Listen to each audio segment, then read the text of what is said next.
जय हिंद मित्रांनो, आपल्या टेक चॅनलवर मी सर्वांचं मनापासून स्वागत करत आहे। आजच्या या व्हिडिओच्या माध्यमातून आपण आपल्याला जे आहे एक्झॅक्टली पवित्र पोर्टल मार्फत शिक्षक भरतीसाठी किती जागा आल्या, तर आपण सध्याच्या आपल्या स्कोर कार्डनुसार सेफ झोन मध्ये आहोत ते थोडंसं चेक करून घ्यायचं आहे, कारण आपल्याला पुढची जी काही स्ट्रॅटेजी आहे ते ठरवणं त्याच्यामुळे अतिशय जास्त सोपं जाणार आहे। त्यामुळे या व्हिडिओच्या माध्यमातून मी तुम्हाला ऑल ओव्हर महाराष्ट्रामध्ये ज्या उमेदवारांना जेवढे मार्क्स मिळाले कॅटेगरी वाईज जे आहे त्यांच्या पीडीएफ देणार आहे। दुसरी महत्त्वाची गोष्ट म्हणजे संपूर्ण महाराष्ट्राच्या टेट स्कोरचं जे आहे थोडक्यामध्ये आपण ॲनालिसिस करणार आहोत, आणि सर्वात जास्त महत्त्वाचं म्हणजे किती जागा आल्या, म्हणजे जे आहे किती मार्कांपर्यंतचे उमेदवार सेफ झोन मध्ये आहेत त्याचा एक ढोबळमानाने आपण अंदाज या सेशनच्या माध्यमातून करणार आहोत। त्यामुळे हा व्हिडिओ अतिशय जास्त महत्त्वाचा आहे। सुरुवातीलाच याला लाईक करायचं आहे आणि तर सगळ्या उमेदवारांपर्यंत शेअर करून द्यायचं आहे, कारण तुमचं उत्तर तुम्हाला स्वतःला काढायचं आहे। मी सेफ झोन मध्ये आहे किंवा मी डेंजर झोन मध्ये आहे। मी सेफ झोन मध्ये असेल तर मग मला विदाउट इंटरव्ह्यूला चान्स लागू शकेल किंवा विथ इंटरव्ह्यूला चान्स लागू शकेल। स्वतःचं मेरिट जे आहे स्वतः तपासून पाहता येणार आहे हा व्हिडिओ कंप्लीट पाहिल्याच्या नंतर। परंतु पहिल्यांदा व्हिडिओ पूर्ण पाहायचा, व्हिडिओच्या शेवटी ज्या मी सूचना करेल त्या सूचनेप्रमाणे वागायचं। परंतु त्याच्या पूर्वी आपण जर का या ठिकाणी आमचं मार्गदर्शन घेऊ इच्छिता की यार ठीक आहे आता इथून पुढची रणनीती काय, आम्ही स्कोर चांगला केलाय तर ते स्कोर चांगला करणे म्हणजे जे आहे शाश्वती नाहीये सिलेक्शनची, तर इथून पुढे स्मार्ट स्ट्रॅटेजी यूज करून जे आहे आपल्याला प्रिफरन्सेस द्यायचा आहे, कारण प्रिफरन्सेस चुकलं म्हणजे सगळा खेळ खलास। त्यासाठी जे आहे तुम्हाला रजिस्ट्रेशन पासून जॉईनिंग पर्यंत योग्य ते मार्गदर्शन देण्यासाठी गायडन्स बॅच अवेलेबल आहे। या बॅच मध्ये तुम्हाला पवित्र पोर्टलचा एक कंप्लीट कोर्स मिळेल। त्यानंतर जे काही तुम्हाला प्रिफरन्सेस द्यायचे आहेत त्याची स्ट्रॅटेजी या ठिकाणी आम्ही तुमच्या या ठिकाणी लाईव्ह सेशनच्या माध्यमातून सांगणार आहोत। लाईव्ह सेशनच्या माध्यमातून त्याच्या व्यतिरिक्त तुमच्या ज्या काही कन्सेप्ट्स आहेत त्या क्लिअर करणार, तुमच्या डाऊट्स क्लिअर करणार, डॉक्युमेंटच्या संदर्भातले प्रश्न असेल, या ठिकाणी जे आहे वॅकन्सीजच्या संदर्भातले प्रश्न असेल, इंटरव्ह्यूला जर तुमची निवड झाली तर डेमो सेशन्स असेल, व्हॉट्सअपचा ग्रुप आहे चॅटिंगसाठी, बऱ्याच गोष्टी तुम्हाला यामध्ये मिळणार आहे। एक कंप्लीट पॅकेज आहे शिक्षक भरतीसाठी, कारण आम्ही रजिस्ट्रेशन पासून जॉईनिंग पर्यंत ही आपली टॅगलाईन आहे। यासाठी काय करावं लागेल, आपल्याला काहीच करायचं नाहीये, आपण फक्त जे आहे मास्टर टीचर हे जे ऍप आहे डाउनलोड करायचं आहे। तुम्हाला योग्य ते मार्गदर्शन महाराष्ट्रामधली सर्वोत्कृष्ट टीमच्या माध्यमातून मिळेल। त्याच्या व्यतिरिक्त टीईटीची तयारी करत असाल तर त्यासाठी या ठिकाणी मार्गदर्शन अवेलेबल आहे। सीटेटची तयारी करत असाल तर त्याचंही मार्गदर्शन अवेलेबल आहे। त्याच्यासोबत जर तुम्हाला मार्गदर्शन नकोय, तुम्हाला पुस्तके हवी आहे, पुस्तके देखील सर्व विषयांची तुमच्याकडे अवेलेबल आहेत। त्यासाठी तुम्ही मास्टर टीचर ऍप डाउनलोड करा किंवा जवळच्या बुक स्टॉलला व्हिजिट करा। चला आता आपण जाऊया आपल्या मुख्य मुद्द्याकडे। आपला मुख्य मुद्दा हाच आहे की आता सध्या जे आहे येत्या काही दिवसांमध्ये आपल्याला पवित्र पोर्टलला जाहिरात पाहायला मिळणार आहे। परंतु जाहिरात पाहायला मिळण्याच्या पूर्वी आपण जे आहे फुल्ली प्रिपेअर असणं आवश्यक आहे की मला नेमकं काय काय करायचं, मला कोणत्या ठिकाणी जाण्याची इच्छा आहे, मी कोणत्या ठिकाणी प्रिफरन्सेस दिला म्हणजे माझे जे सिलेक्शनचे चान्सेस आहेत ते वाढतील। कारण यामध्ये जे आहे शासनाने सर्वात मोठा घोळ घालून ठेवलेला आहे लिमिटेड प्रिफरन्सेस। लिमिटेड प्रिफरन्सेसमुळे ना खऱ्या अर्थानं चांगल्या मुलांवरती देखील अन्याय होण्याची दाट शक्यता आहे। मी जाणून बुजून तुम्हाला जे आहे या ठिकाणी भीती घालत नाहीये, परंतु ही रियालिटी आहे। त्यामुळे चांगले मार्क असतील त्याने देखील आणि ज्याला ॲव्हरेज मार्क्स आहेत त्याने देखील व्यवस्थितपणाने प्रत्येक पॉइंट या ठिकाणी समजून त्याच्यानंतरच प्रिफरन्सेस द्यायचे आहे।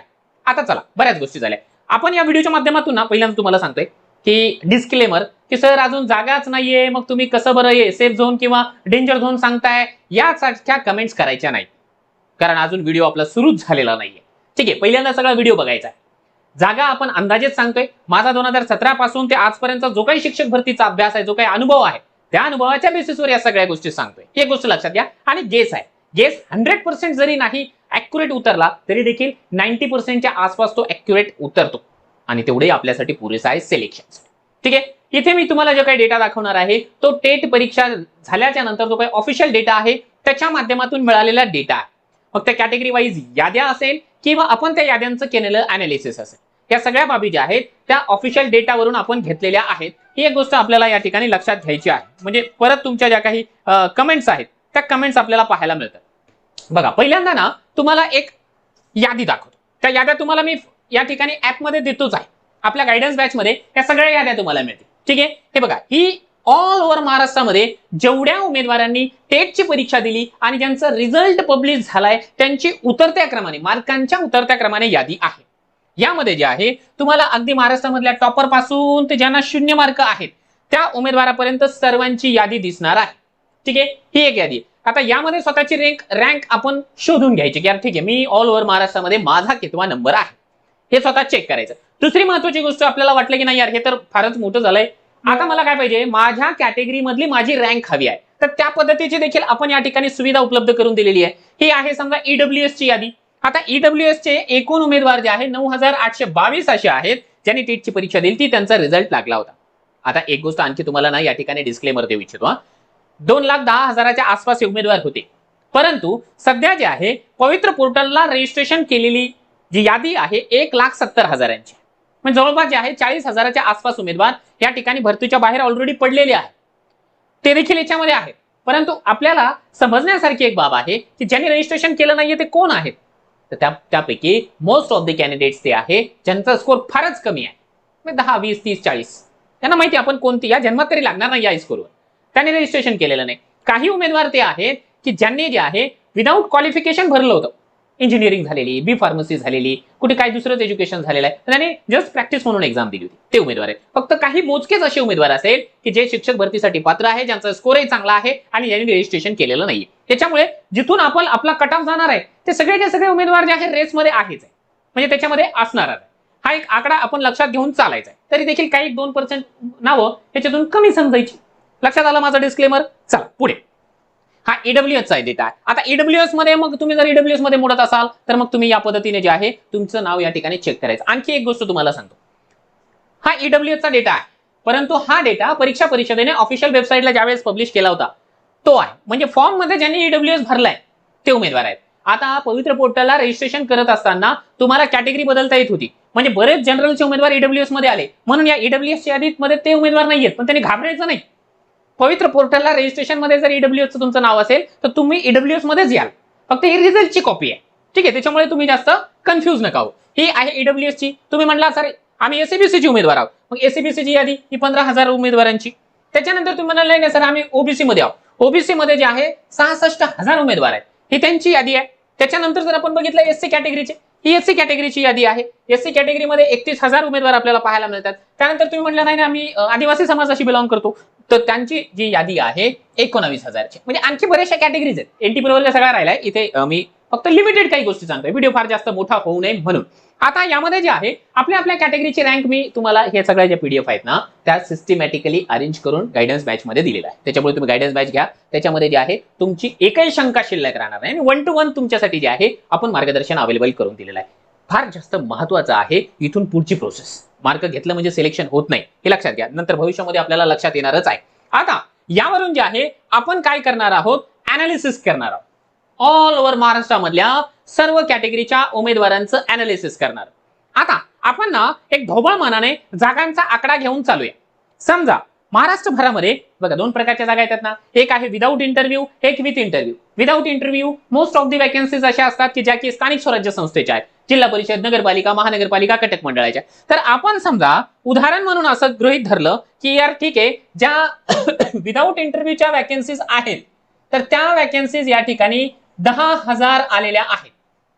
ठीक आहे, माझी मनोमन इच्छा आहे की याच्यापेक्षा दुप्पट यावं, ठीक आहे. परंतु इथे अंदाज म्हणून मी घेतो. एक तुम्हाला ना तुमचं रँक चेक कशी करायची, तुम्ही सेफ आहात किंवा अनसेफ आहात. मग सेफ असाल तर विथ इंटरव्ह्यू की विदाऊट इंटरव्ह्यू ते पाहण्याकरिता, ठीक आहे. फक्त समजून घ्या, पूर्ण व्हिडिओ पहा.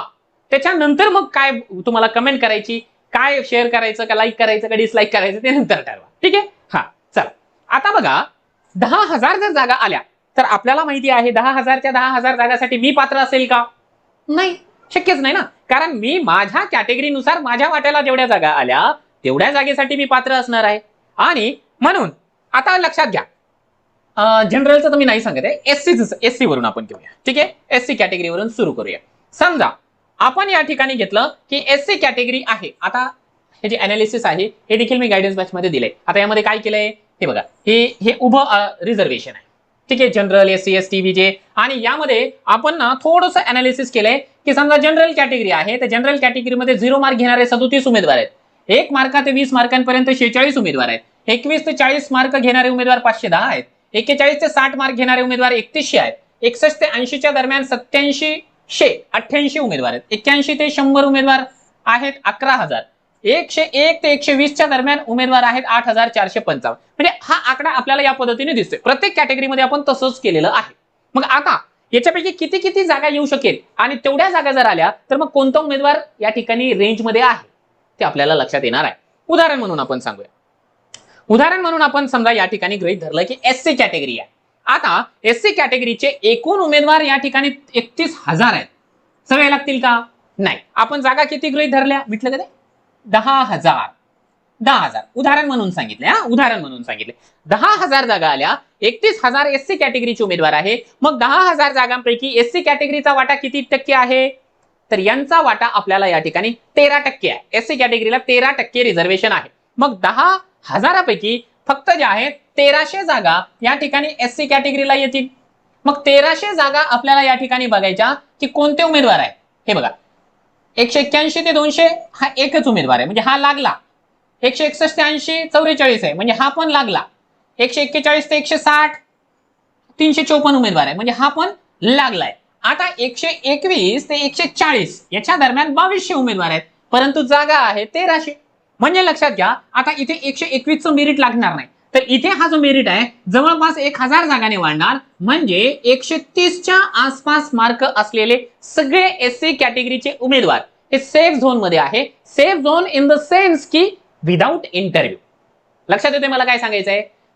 ढोबळमानाने आहे. आता याच्यामध्ये तुम्ही म्हणाल की सर आता याच्यामध्ये मीडियम डिसाईड केलेलं नाहीये. नाही, कॉमन आहे. कॉमन आहे परंतु या ठिकाणी जे आहे मराठी मीडियमच्याच वॅकन्सीज मोस्ट ऑफ असतात.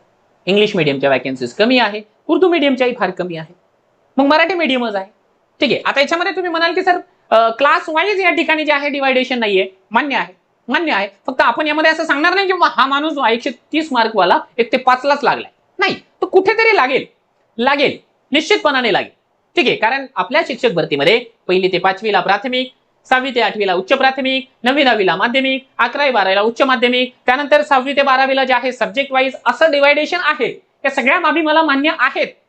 ठीक आहे. परंतु तरी देखील फक्त आपण सेफ आहोत का? लागू शकतो का? म्हणजे आता हे कशासाठी? कारण आपल्याला तिकडे प्रेफरन्सेस जास्त द्यायचे. ठीक आहे. आपल्या वाट्याला आलेल्या ज्या काही जागा आहेत तिकडे प्रेफरन्सेस जास्त द्यायचे. कोणत्या जिल्ह्यामध्ये जास्त जागा आल्या किंवा कोणता जिल्हा जो आहे सेफ झोन आहे ते आपल्यासाठी महत्वाचं आहे. या बाबी आपल्याला बॅक ऑफ द माइंड लक्षात ठेवाव्या लागतील. आजपासून थोडंसं प्रिपरेशन करावं लागणार आहे. म्हणून मी ना या ठिकाणी तुम्हाला आता युट्यूबला बऱ्याचशा मर्यादा येतात म्हणून आपण गायडन्स बॅच या ठिकाणी अरेंज केलेली आहे की तिथे जे आहे एक्स्ट्राचं आपण मोटिवेशन देऊ शकू. एक्स्ट्राचं जे काही आपल्याकडे नॉलेज आहे ते सगळं नॉलेज तुमच्यापर्यंत पोहोचवू शकू. म्हणून गायडन्स बॅच जी आहे अतिशय जास्त महत्वाची आहे. तर लक्षात घ्या, 130 पर्यंतचे जे उमेदवार आहेत ते विदाउट इंटरव्ह्यूला सेफ. त्याच्यापेक्षा खालचे उमेदवार आता समजा 130 मार्कवाले, समजा आपण असं गृहीत धरलंय की 130 पर्यंत यांचं मेरिट जाईल. मग आता तुम्ही काय करायचं? लगेच जी आहे आपली एससी कॅटेगरीची जी मेरिट यादी आहे ती काढायची. ही एससी कॅटेगरीची मेरिट यादी. मग यामध्ये काय करायचं? आपण काय केलंय की जवळपास जे आहे 1300 जागा त्यांच्या वाट्याला येणार आहे. मग 1300 जागा येणार ना, मग 1300 रँक पर्यंत जायचं आपल्याला. आपल्याला काय करायचं? एससी कॅटेगरीच्या 1300 रँक पर्यंत जायचंय. उदाहरण म्हणून तुम्हाला सांगितलं. उदाहरण म्हणून 1300. एक मिनिट. हा हा हा हा चला चला चला चला चला चला चला ओके ओके ओके ओके बस 1300. म्हणजे लक्षात घ्या हे 1300वी रँक आहे आणि 1300वी रँक असणारा एससी कॅटेगरीचा उमेदवार 128 मार्कांवर आहे. म्हणजे मी 130 मार्कांच्या आसपास सांगितलं होतं ना, ते बरोबर खरं ठरलंय. म्हणजे 128 मार्कवाला देखील या ठिकाणी सेफ आहे. कशासाठी?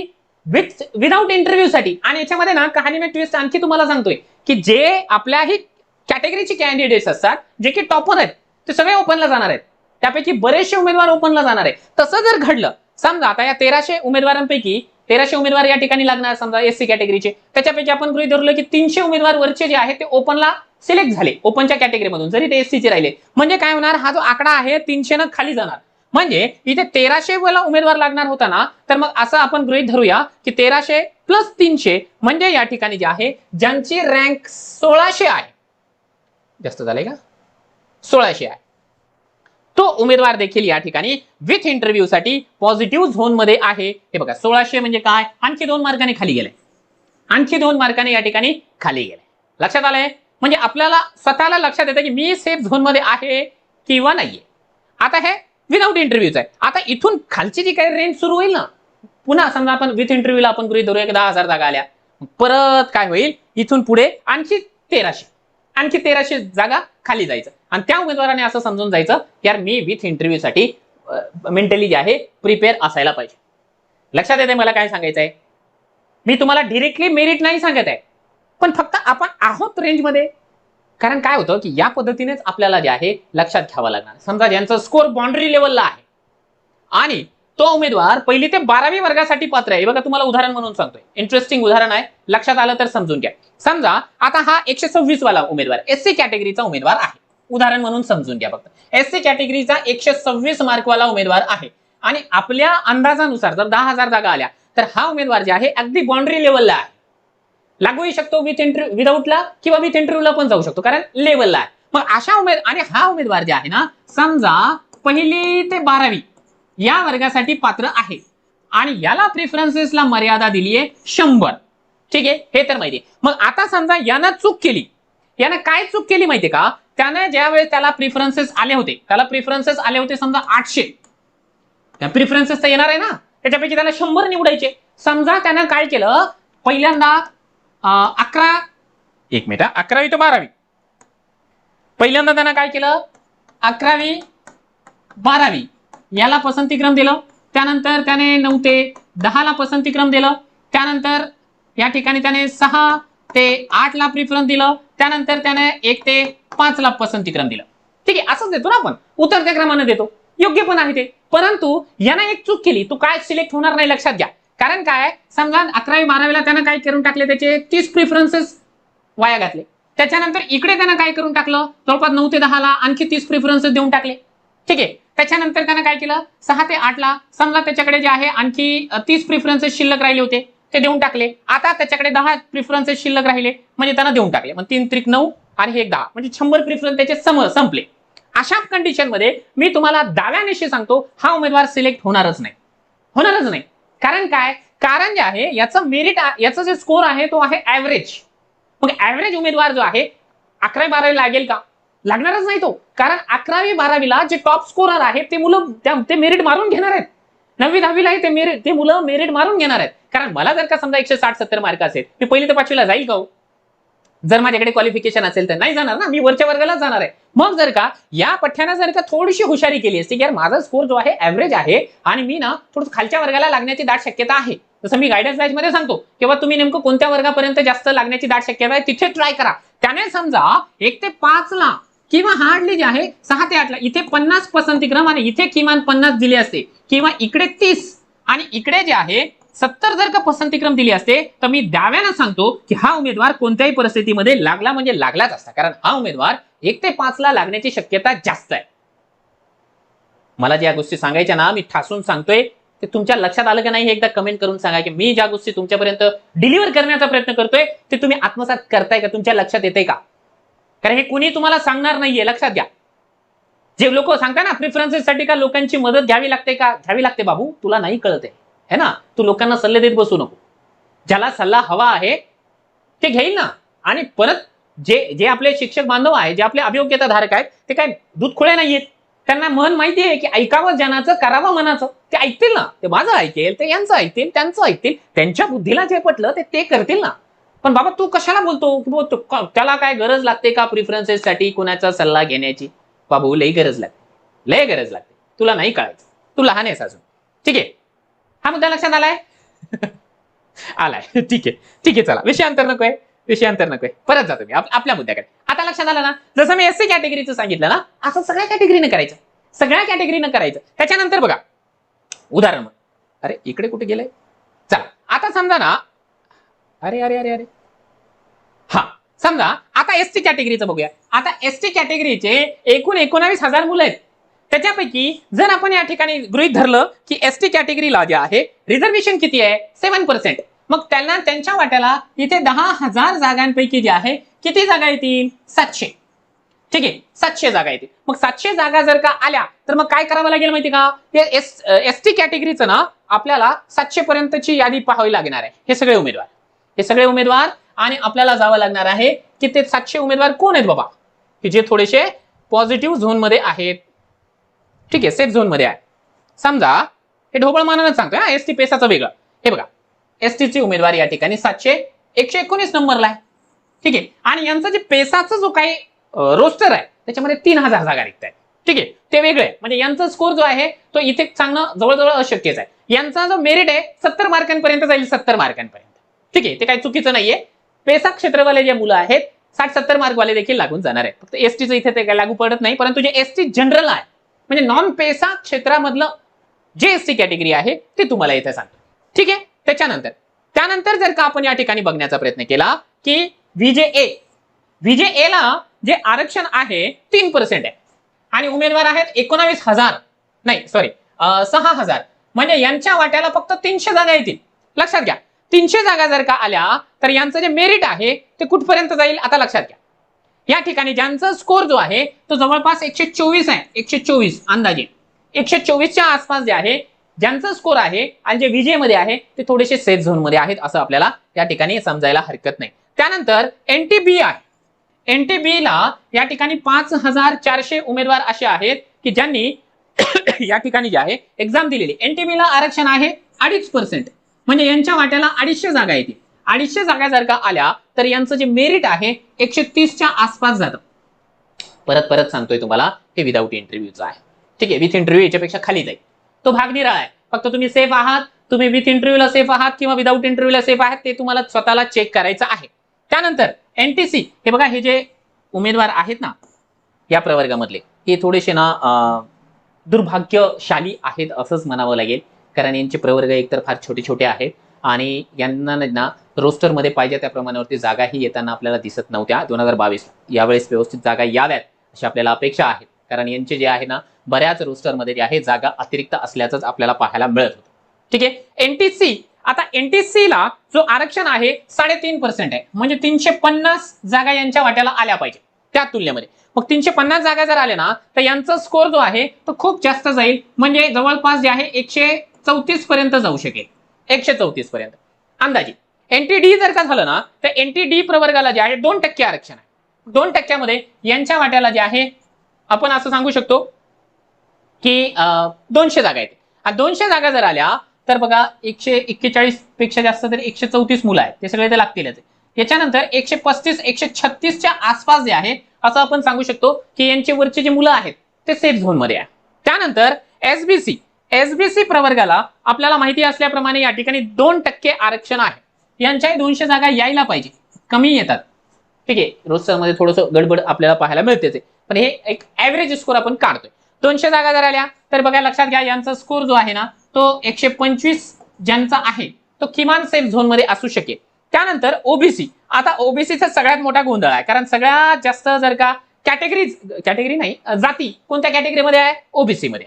आणि ओबीसीचे सगळ्यात जास्त मुलं देखील आहेत, 66,000 एकूण, आणखी वाढले असतील याच्यामध्ये. आता बघा यांच्या वाट्याला जर आपण पाहायला गेलो तर एकूण आरक्षण आहे 19%, म्हणजे 1900 जागा. 1900 जर का जागा आल्या यांच्या वाट्याला तर मग आपल्याला जे आहे ओबीसीची रँक बघावी लागेल की 1900 नंबरला किती मार्कवाला उमेदवार या ठिकाणी आहे. ठीक आहे, म्हणजे आपल्याला थोडीशी रँक निघेल. हे बघा, हे 19,000 झालंय. आपल्याला किती हवंय, 1900. आपल्याला 1900 हवंय. हे 1800 झालंय. चला यस, या ठिकाणी हे बघा 1900 जर म्हटले ना ओबीसीचं जे मेरिट आहे इथे आपल्याला 138 दिसत आहे, म्हणजे 138 पेक्षा जास्त मार्क ज्या ओबीसीच्या कॅन्डिडेटला आहेत समजून जायचं तो की सेफ झोन मध्ये आहे विदाऊट इंटरव्ह्यूच्या. परत एकदा सांगतो की या कॅटेगरी मधले जे आहे जेवढी मुलं ओपनला जातील तेवढी ही विंडो खाली जाईल. लक्षात आले ना? परत सांगतोय, म्हणजे म्हणून तुम्हाला अगोदर बोललेला आहे सगळा व्हिडिओ बघा आणि नंतर कमेंट करा. अर्धवट पाहूनच मग काहीतरी बोलून जातो आपण, तसं नका करायचं आहे ना. सगळा व्हिडिओ पाहायचा, महत्वाची तेवढीच माहिती देतोय मी, काही वायफळ बडबड पण करत नाही. आणि ज्या सगळ्या गोष्टी सांगतोय ना अतिशय जास्त महत्वाच्या आहेत आणि याच्यापेक्षाही कितीतरी गोष्टी आपल्यासाठी महत्वाच्या आहेत. त्या गोष्टी मी तुम्हाला जे आहे गायडन्स बॅच मध्ये निश्चितपणाने सांगणार आहे.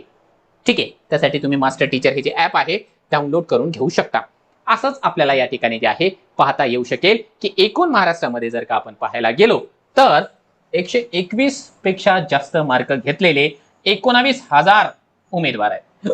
आता 19,000 उमेदवार जर का समजा 121 पेक्षा पुढच्या मार्कांचे असतील तर आपण या ठिकाणी अंदाज लावू शकतो की 10,000 जागा ढोबळमानाने या ठिकाणी विदाऊट इंटरव्ह्यूच्या आणि 10,000 विथ इंटरव्ह्यूच्या म्हणजे 20,000 जर जागा आल्या तर असं लक्षात घ्या 121 मार्क किंवा 120 मार्क जे आहे ज्याला आहेत तो ऍटलिस्ट कुठे ना कुठेतरी लागू शकेल. आता याचा अर्थ असा नाही की ज्याला 119 आहे त्यानं काय मग नुसतं झोपी जायचं का काय, तसं नाहीये. याच्यामध्ये काय होतं की जे समांतर आरक्षण आहे, समांतर आरक्षण म्हणजे काय, महिला, प्रकल्पग्रस्त, भूकंपग्रस्त, अंशकालीन, खेळाडू, अनाथ, दिव्यांग अशी सगळे कॅटेगरी जे आहेत त्यांना थोडंसं आणखी याच्यापेक्षा कमी मार्क्स लागतात. प्रत्येक आपल्या आपल्या कॅटेगरीच्या जनरल पेक्षा जे आहे 2, 3, 4 मार्कांपर्यंतचाही फरक या ठिकाणी येऊ शकतो.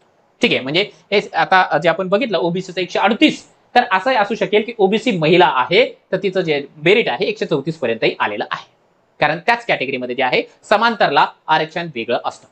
मला असं वाटतं की मी बऱ्याचशा गोष्टी तुमच्यापर्यंत डिलिव्हर केलेल्या आहे. व्हिडिओ मोठा झालाय मान्य आहे, परंतु तुमच्यापर्यंत या सगळ्या बाबी ज्या आहे पोहोचणं अतिशय जास्त आवश्यक होतं, म्हणून या सगळ्या बाबी मी तुमच्यापर्यंत पोहोचवण्याचा पुरेपूर प्रयत्न केलेला आहे. याच्या व्यतिरिक्त या संदर्भामध्ये तुम्हाला काही शंका असेल, काही प्रश्न तुमच्या मनामध्ये निर्माण झालेले असतील किंवा तुम्हाला या व्हिडिओच्या विषयी काही प्रतिक्रिया द्यायची असेल तर व्हिडिओच्या खाली कमेंट बॉक्समध्ये आपण प्रतिक्रिया देऊ शकता. आणि तुम्हाला वाटलं की यार ठीक आहे आपल्याला मार्गदर्शनाची नितांत आवश्यकता आहे, आपलं शिक्षक भरतीचं नॉलेज आहे थोडंफार का होत नाही कमी आहे, तर मग जे आहे आपण गायडन्स बॅचकडे जे आहे आश्वासक दृष्टिकोनातून पाहू शकता. त्यासाठी तुम्हाला मास्टर टीचर हे जे ऍप आहे डाउनलोड करावं लागणार आहे. त्या ठिकाणी तुम्हाला माझ्या वतीने जेवढं बेस्ट देण्याचा प्रयत्न होईल तेवढा मी करणार आहे.